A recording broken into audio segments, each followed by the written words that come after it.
Please be seated. Well, good afternoon. And Sabah, thank you for the wonderful introduction and for your example, your devotion to your faith and your education and your service to others. You're an inspiration. You're going to be a fantastic doctor. And I suspect, Sabah, your parents are here because they wanted to see you. So where's Sabah's parents? There you go. Yay. Let's give. Good job, Mom. She did great, didn't she? She was terrific.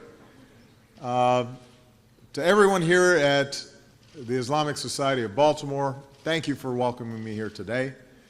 I want to thank Muslim American leaders from across this city and this state, and some who traveled even from out of state to be here. I want to recognize Congressman John Sarbanes, who is here,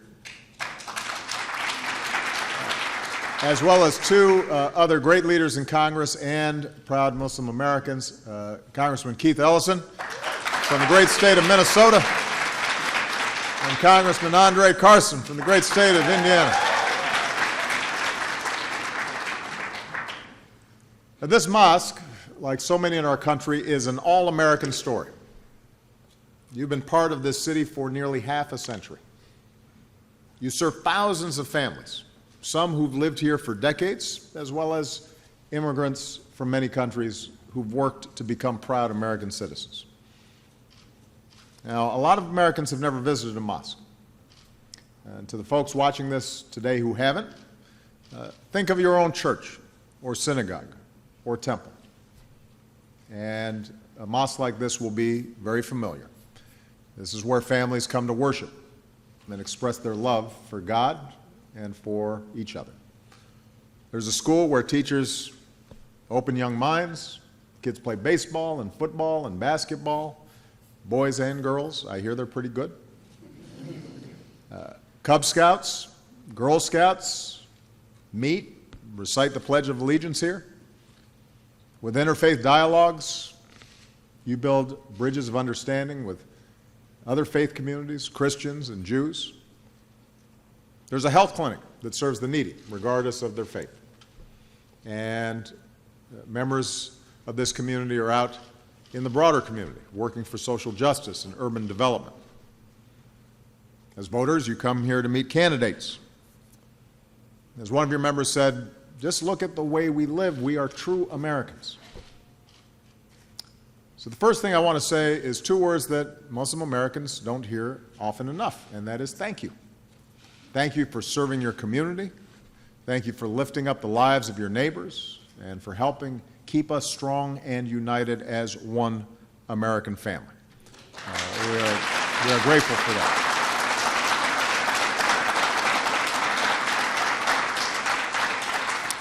Now, this brings me to the other reason I wanted to come here today. I know that in Muslim communities across our country, this is a time of concern and, frankly, a time of some fear. Like all Americans, you're worried about the threat of terrorism. But on top of that, as Muslim Americans, you also have another concern, and that is your entire community so often is targeted or blamed for the violent acts of the very few. The Muslim American community remains relatively small, so several million people in this country, and as a result, most Americans don't necessarily know, or at least don't know that they know, a Muslim personally. And as a result, many only hear about Muslims and Islam from the news after an act of terrorism, or in distorted media portrayals in TV or film, all of which gives this hugely distorted impression. And since 9/11, but more recently since the attacks in Paris and San Bernardino, you've seen too often people conflating the horrific acts of terrorism with the beliefs of an entire faith. And of course, recently we've heard inexcusable political rhetoric against Muslim Americans that has no place in our country. No surprise then that threats and harassment of Muslim Americans have surged. Here at this mosque, twice last year, threats were made against your children. Around the country, women wearing the hijab, just like Saba, have been targeted. We've seen children bullied. We've seen mosques vandalized. Sikh Americans and others who are perceived to be Muslims have been targeted as well. I just had a chance to meet with some extraordinary Muslim Americans from across the country who are doing all sorts of work. Some of them are doctors. Some of them are community leaders, religious leaders. All of them were doing extraordinary work, not just in the Muslim community, but in the American community. And they're proud of their work in business and education and on behalf of social justice and the environment and education. I should point out they were all much younger than me, which is happening more frequently these days. And you couldn't help but be inspired hearing about the extraordinary work that they're doing. But you also could not help but be heartbroken to hear their worries and their anxieties. Some of them are parents, and they talked about how their children were asking, are we going to be forced out of the country? Or are we going to be rounded up? Why do people treat us like that? Conversations that you shouldn't have to have with children. Not in this country. Not at this moment. And that's an anxiety echoed in letters I get from Muslim Americans around the country. I've had people write to me and say, I feel like I'm a second-class citizen. I've had mothers write and say, my heart cries every night thinking about how our daughter might be treated at school. A girl from Ohio, 13 years old, told me, I'm scared. A girl from Texas signed her letter, a confused 14-year-old trying to find her place in the world. These are children just like mine. And the notion that they would be filled with doubt and questioning their place in this great country of ours, at a time when they've got enough to worry about. It's hard being a teenager already. That's not who we are. We're one American family, and when any part of our family starts to feel separate or second class or targeted, it tears at the very fabric of our nation.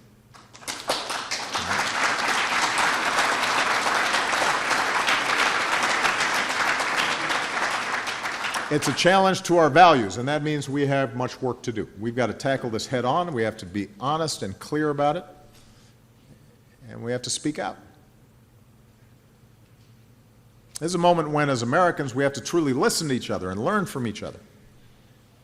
And I believe it has to begin with a common understanding of some basic facts. And you know, I express these facts, although they'd be obvious to many of the people in this place, because unfortunately it's not facts that are communicated on a regular basis through our media. So let's start with this fact. For more than 1,000 years, people have been drawn to Islam's message of peace. And the very word itself, Islam, comes from salam, peace. The standard greeting is, Assalamu alaikum, peace be upon you. And like so many faiths, Islam is rooted in a commitment to compassion and mercy and justice and charity. Whoever wants to enter paradise, the Prophet Muhammad taught, let him treat people the way he would love to be treated.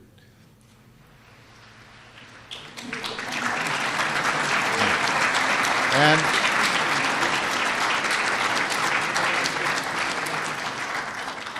for Christians like myself, I'm assuming that sounds familiar. The world's 1.6 billion Muslims are as diverse as humanity itself. They are Arabs and Africans. They're from Latin America to Southeast Asia, Brazilians, Nigerians, Bangladeshis, Indonesians. They are white and brown and black. There's a large African American Muslim community. That diversity is represented here today. A 14-year-old boy in Texas who's Muslim spoke for many when he wrote to me and said, "We just want to live in peace." So here's another fact. Islam has always been part of America. Starting in colonial times, many of the slaves brought here from Africa were Muslim. And even in their bondage, some kept their faith alive. A few even won their freedom and became known to many Americans. And when enshrining the freedom of religion in our Constitution and our Bill of Rights, our founders meant what they said when they said it applied to all religions. You know, back then, Muslims were often called Mohammedans. And Thomas Jefferson explained that the Virginia Statute for Religious Freedom, he wrote, was designed to protect all faiths. And I'm quoting Thomas Jefferson now, the Jew and the Gentile, the Christian and the Mohammedan.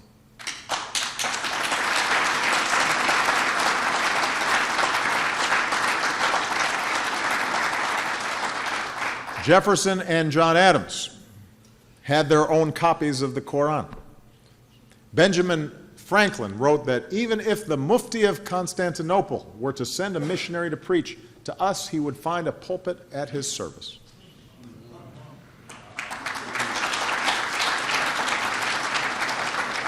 So this is not a new thing. Generations of Muslim Americans helped to build our nation. They were part of the flow of immigrants who became farmers and merchants. They built America's first mosque, surprisingly enough, in North Dakota. America's oldest surviving mosque is in Iowa. The first Islamic center in New York City was built in the 1890s. Muslim Americans worked on Henry Ford's assembly line, cranking out cars. A Muslim American designed the skyscrapers of Chicago. In 1957, when dedicating the Islamic Center in Washington, D.C., President Eisenhower said, "I should like to assure you, my Islamic friends, that under the American Constitution and in American hearts, this place of worship is just as welcome as any other religion."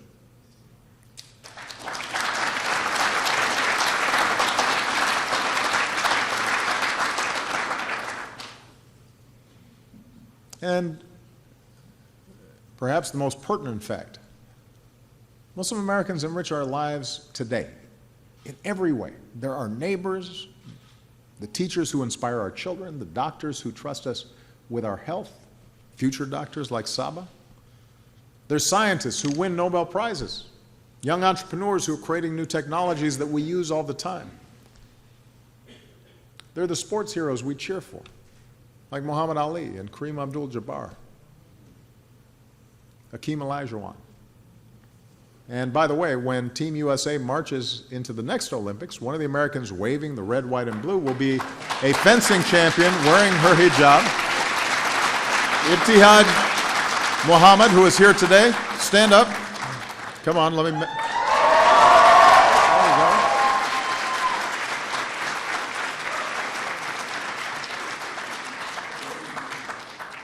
I told her to bring home the gold.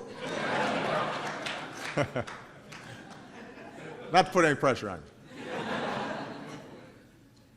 Muslim Americans keep us safe. They're our police and our firefighters. They're in Homeland Security, in our intelligence community.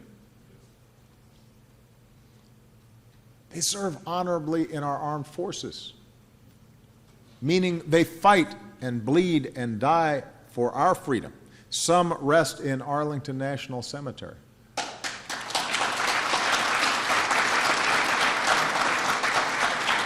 So, Muslim Americans are some of the most resilient and patriotic Americans you'll ever meet.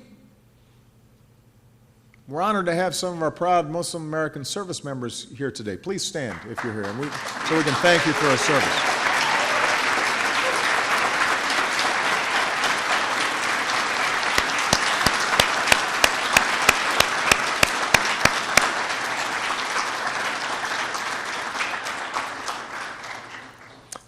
So part of the reason I want to lay out these facts is because in the discussions that I was having with these incredibly accomplished young people,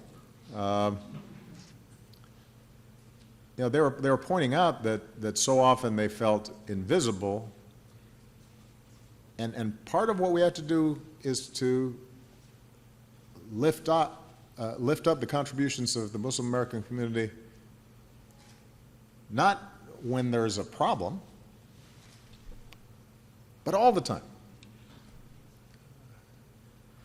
Our television shows should have some Muslim characters that are unrelated to national security. Right? Because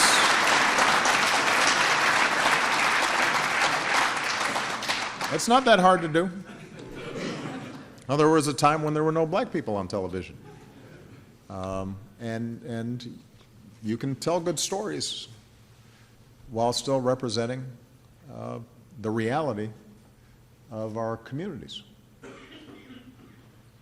Now, we do have another fact that we have to acknowledge. Even as the overwhelming majority, and I repeat, the overwhelming majority of the world's Muslims embrace Islam as a source of peace, it is undeniable that a small fraction of Muslims propagate a perverted interpretation of Islam. This is the truth. Groups like Al-Qaeda and ISIL, they're not the first extremists in history to misuse God's name. We've seen it before across faiths.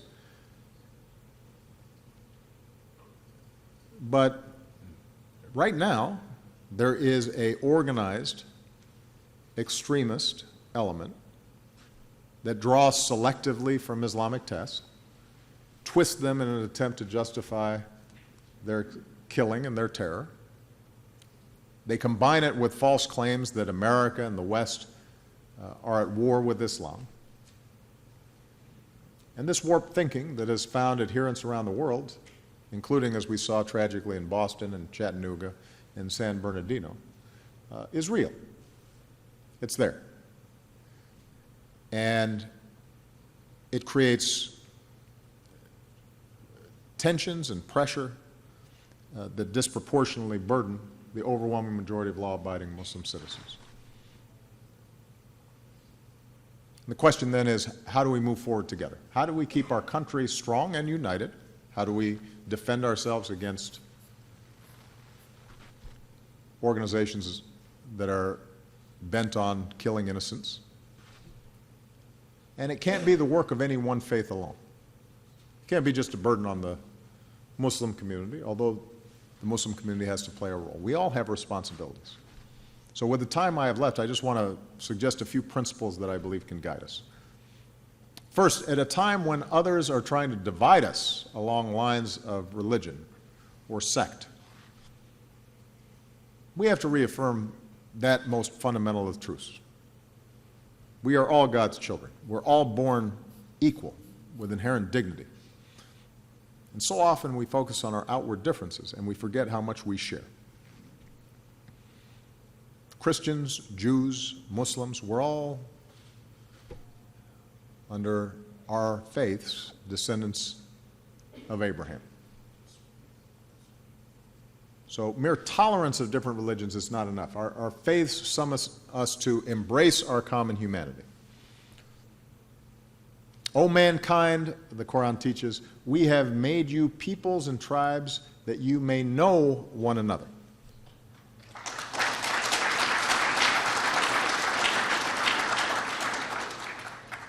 So all of us have the task of expressing our religious faith in a way that seeks to build bridges rather than to divide. Second, as Americans, we have to stay true to our core values, and that includes freedom of religion for all faiths. I already mentioned our founders, like Jefferson, knew that religious liberty is essential not only to protect religion, but because religion helps strengthen our nation. If it is free, if it is not an extension of the state, part of what's happened in the Middle East and North Africa and other places where we see sectarian violence is religion being a tool for another agenda, for power, for control. Freedom of religion helps prevent that, both ways. Protects religious faiths, protects the state from, or those who want to take over the state from using religious animosity as a tool for their own ends. That doesn't mean that those of us with religious faith should not be involved. We have to be active citizenry. But we have to respect the fact that we have freedom of religion. Remember, many preachers and pastors fought to abolish the evil of slavery. People of faith advocated to improve conditions for workers and ban child labor. Dr. King was joined by people of many faiths challenging us to live up to our ideals. And that civil activism, that civic participation that's the essence of our democracy, it is enhanced by freedom of religion. Now, we have to acknowledge that there have been times where we have fallen short of our ideals. By the way, Thomas Jefferson's opponents tried to stir things up by suggesting he was a Muslim. So I was not the first.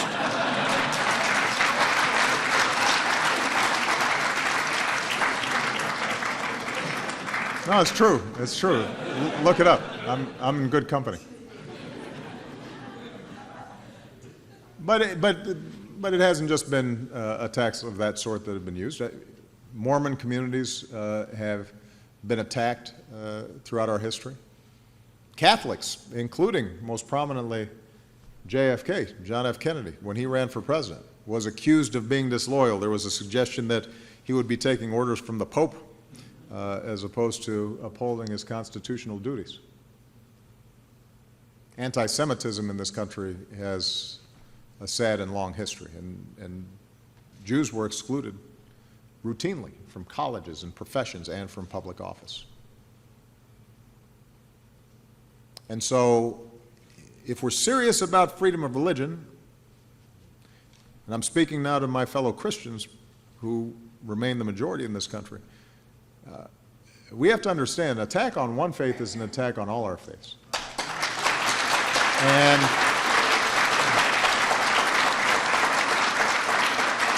And when any religious group is targeted, we all have a responsibility to speak up.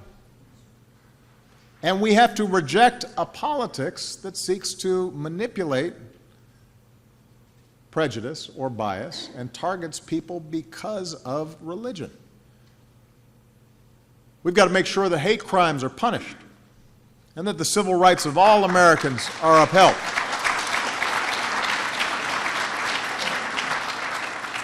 And just as faith leaders, including Muslims, must speak out when Christians are persecuted around the world, or when anti-Semitism is on the rise.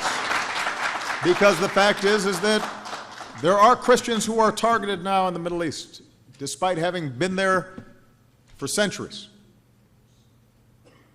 And there are Jews who've lived in places like France for centuries, who now feel obliged to leave because they feel themselves under assault, sometimes by Muslims.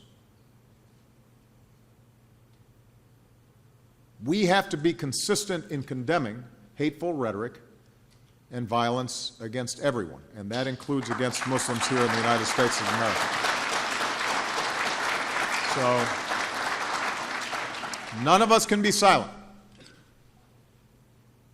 We can't be bystanders to bigotry.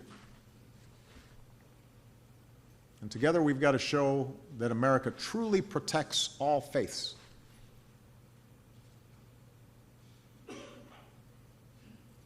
Which brings me to my next point. As we protect our country from terrorism, we should not reinforce the ideas and the rhetoric of the terrorists themselves. I often hear it said that we need moral clarity in this fight.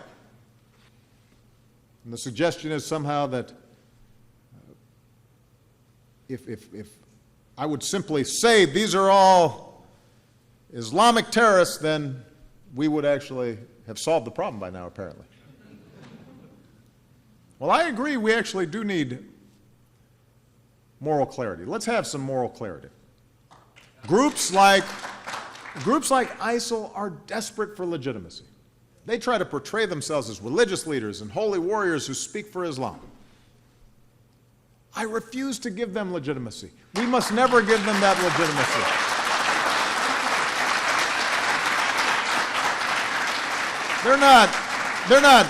They're not defending Islam. They're not defending Muslims. The vast majority of the people they kill are innocent Muslim men, women, and children. And by the way, the notion that America's at war with Islam ignores the fact that the world's religions are a part of who we are. We can't be at war with any other religion because the world's religions are a part of the very fabric of the United States, our national character.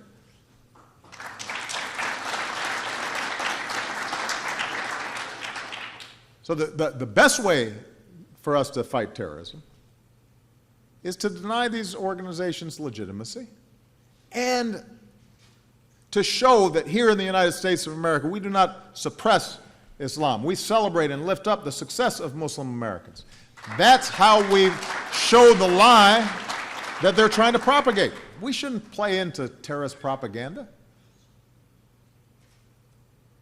And we can't suggest that Islam itself is at the root of the problem. That betrays our values. It alienates Muslim Americans. It's hurtful to those kids who are trying to go to school and are members of the Boy Scouts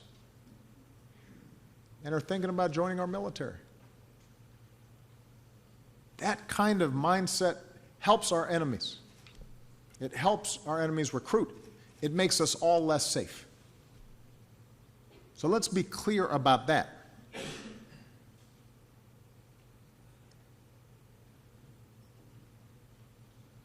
Now finally, just as all Americans have a responsibility to reject discrimination, I've said this before, Muslims around the world have a responsibility to reject extremist ideologies that are trying to penetrate within Muslim communities. Here at this mosque and across our country and around the world, Muslim leaders are roundly and repeatedly and consistently condemning terrorism. And around the globe, Muslims who've dared to speak out have often been targeted and even killed. So those voices are there. We just have to amplify them more. And it was interesting in the discussion I had before I came out, some people said, why is there always a burden on us? When a young man in Charleston shoots African Americans in a church, there's not an expectation that every white person in America suddenly is explaining that they're not racist. Everybody is assumed to be horrified by that act. And I recognize that sometimes that doesn't feel fair. But part of the answer is to make sure that the Muslim community, in all of its variety, and all the good works that it's doing, and all the talent that's on display, that it's out there visible on a consistent basis, not just at a certain moment. But what is also true is that there is a battle of hearts and minds that takes place, that is taking place right now, and American Muslims are better positioned than anybody to show that it is possible to be faithful to Islam and to be part of a pluralistic society and to be on the cutting edge of science and to believe in democracy. And so I would urge all of you not to see this as a burden, but as a great opportunity and a great privilege to show who you are.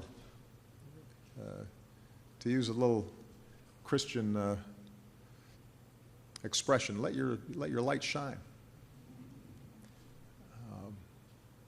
Because when you do, you'll make clear that this is not a clash of civilizations between the West and Islam. This is a struggle between the peace-loving, overwhelming majority of Muslims around the world and a radical, tiny minority. And ultimately, I'm confident that the overwhelming majority will win that battle. Muslims will decide the future of your faith, and I'm confident in the direction that it will go. But across the Islamic world, influential voices should consistently speak out with an affirmative vision of their faith. And it's happening. These are the voices of Muslim clerics who teach that Islam prohibits terrorism. For the Quran says, whoever kills an innocent, it is as if he has killed all mankind. These are the voices of Muslim scholars, some of whom join us today, who know Islam has a tradition of respect for other faiths. And Muslim teachers who point out that the first word revealed in the Quran, Iqra, means read, to seek knowledge, to question assumptions. Muslim political leaders had to push back on the lie that the West oppresses Muslims, and against conspiracy theories that says America is the cause of every ill in the Middle East. Now, that doesn't mean that Muslim Americans aren't free to criticize American U.S. foreign policy. That's part of being an American. I promise you, as the President of the United States, I'm mindful that that is a healthy tradition that is alive and well in America.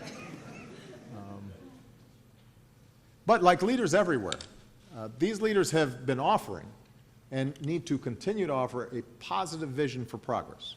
And that includes political and economic progress. And we have to acknowledge that much of the violence in places like the Middle East is now turning into fights between sects, Shia, Sunni, and others, where differences are often exploited to serve political agendas, as I said earlier. And this bloodshed is destroying Muslim families and communities, and there has to be global pressure to have the vision and the courage to end this kind of thinking and this approach to organizing political power. It's not historically unique. It's happened in every part of the world, from Northern Ireland to Africa to Asia to right here in the United States in the past. But it is something that we have to fight against. And we know it's possible. Across the history of Islam, different sects traditionally have lived and thrived together peacefully. And in many parts of the world, they do today, including here in the United States. Like people of all religions, Muslims living their faith in a modern pluralistic world are called upon to uphold human rights, to make sure that everyone has opportunity. That includes the aspirations of women and youth and all people. If we expect our own dignity to be respected, so must we respect the dignity of others.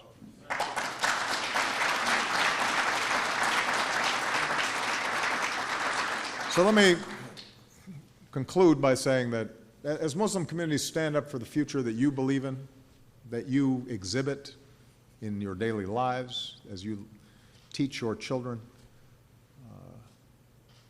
America will be your partner.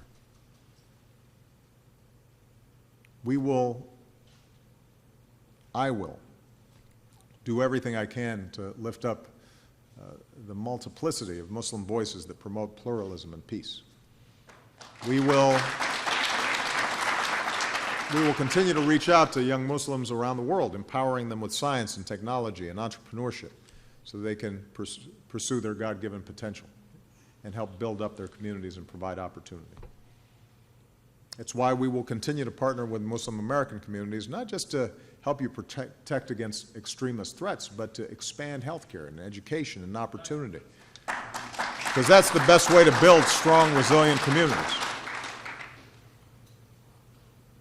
Our values must guide us in this work.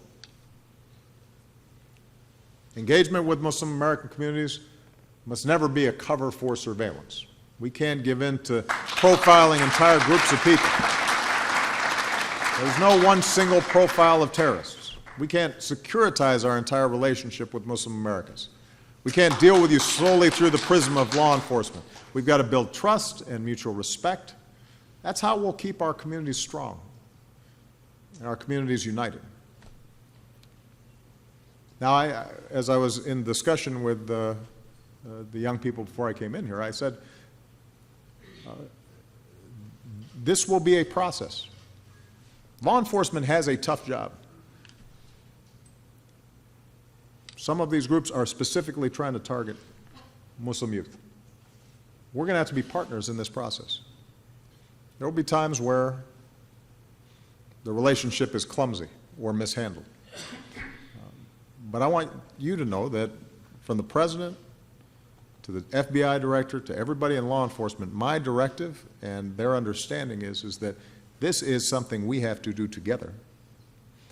And if we don't do it well, then we're actually not making ourselves safer. We're making ourselves less safe. And here I want to speak directly to the young people who may be listening. You know, in our lives, we all have many identities. We are sons and daughters and brothers and sisters. We're classmates. We're Cub Scout troop members. We're followers of our faith. We're citizens of our country. And today, there are voices in this world, particularly over the internet, who are constantly claiming that you have to choose between your identities. As a Muslim, for example, or an American. Do not believe them. If you're ever wondering whether you fit in here, let me say it as clearly as I can. As President of the United States, you fit in here, right here. You're right where you belong. You're part of America, too.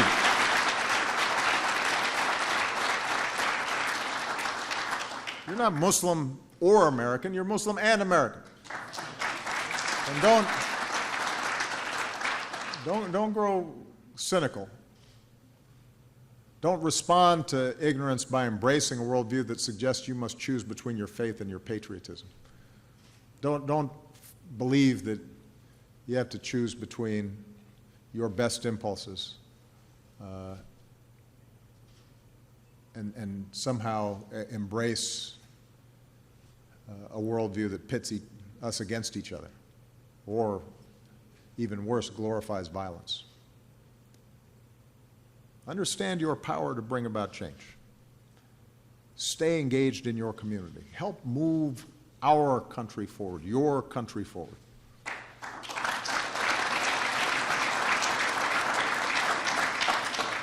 We are blessed to live in a nation where even if we sometimes stumble, even if we sometimes fall short, we never stop striving for our ideals.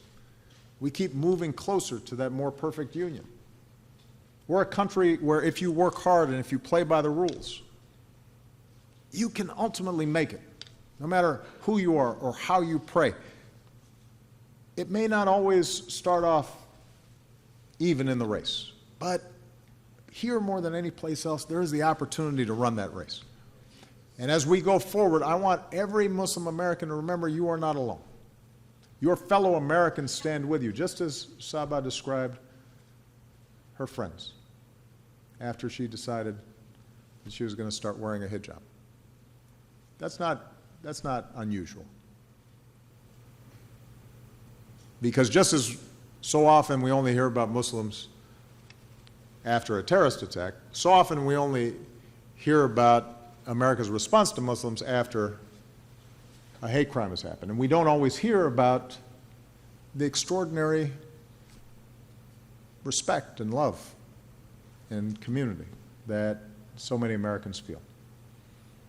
I'm thinking about the 7-year-old boy in Texas who emptied his piggy bank to help a mosque that had been vandalized.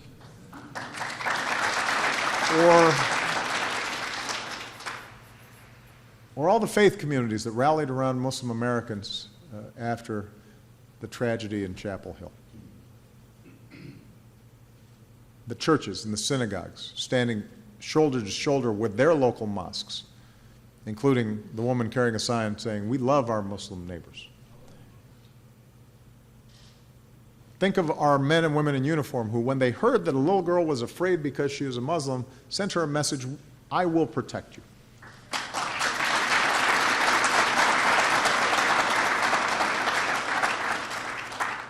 I want every American to remember how Muslim communities are standing up for others as well. Because right now, as we speak, there are Muslims in Kenya who save Christians from terrorists, and Muslims who just met in Morocco to protect religious minorities, including Christians and Jews.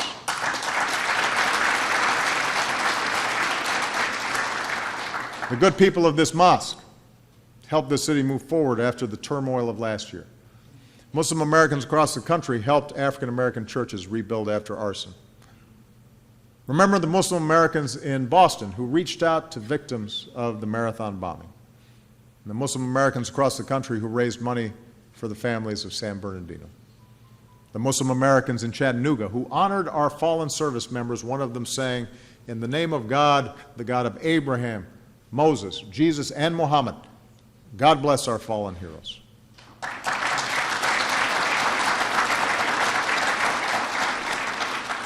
We are one American family.